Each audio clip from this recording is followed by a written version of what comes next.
Good evening মোৰ মৰমৰ ছাত্ৰ ছাত্ৰীবিলাক।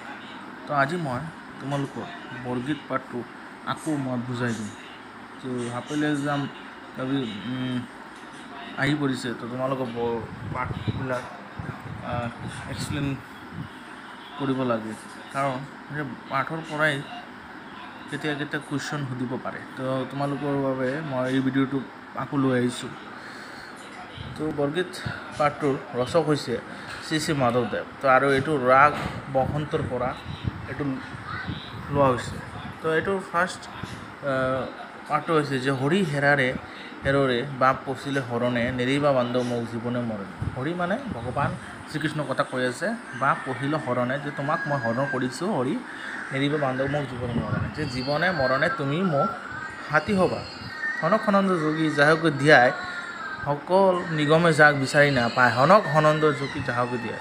হনক যোগীবিলাক যে ধ্যান কৰে, সকল নিগমে যা বিচাৰি নাপায়, সহস্ৰ বনে যা নাপমুদ্য হৰিবা, যে সহস্ৰ যে হেজাৰ হেজাৰ যে সীমা আছে, তাৰ সীমা নাই, তাৰ সীমাটো অনন্ত, তাৰ সীমা নোৱাৰিবা। অধমে জানিব কেনে তোমাৰ মহিমা, যে বিলাকে অধৰ্ম যে কৰে, সেইবিলাকে তোমাৰ মহিমা কেনেকৈ জানিব। আতুৰ ভলাই হৰি বিষয় বিকলে, যে আতুৰ ভলাই হৰি বিষয় বিকলে তোমাক মই লাগেই, কৰি উদ্ধাৰ মোক চৰণ কমলে, যে মোক উদ্ধাৰ কৰিবা তোমাৰ চৰণ কমলে, সদায় মোক লগত যি মই কোনো অসুবিধা হয় তুমি মোক চৰণ কৰিবা, আৰু মই হৰণ কৰিম, তুমিও মোক উদ্ধাৰ কৰিবা।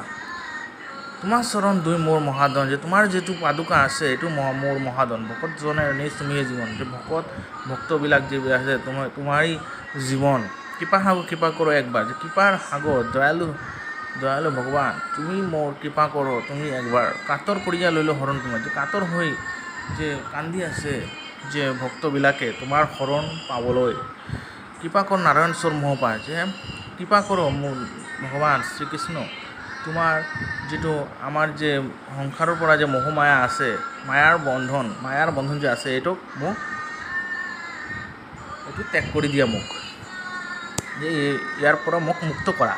কহে মাধৱ হৰি দাস কুদাস, যে মই তোমাৰ দাস মাধৱ হৰি ভগৱান শ্ৰীকৃষ্ণ, তুমি মোৰ চিৰজীৱনৰ বাবে দাস হৈ মই ৰহিম তোমাক। যে যদি পাঠটো বুজি পাইছা তেনেহ'লে লাইক কৰি ছাবস্ক্ৰাইব বটনটো বেল আইকনটো প্ৰেছ কৰি দিয়া। ভাল লাগিলে লাইক কৰি যাবা। ধন্যবাদ মোৰ মৰমৰ ছাত্ৰ ছাত্ৰীবিলাক।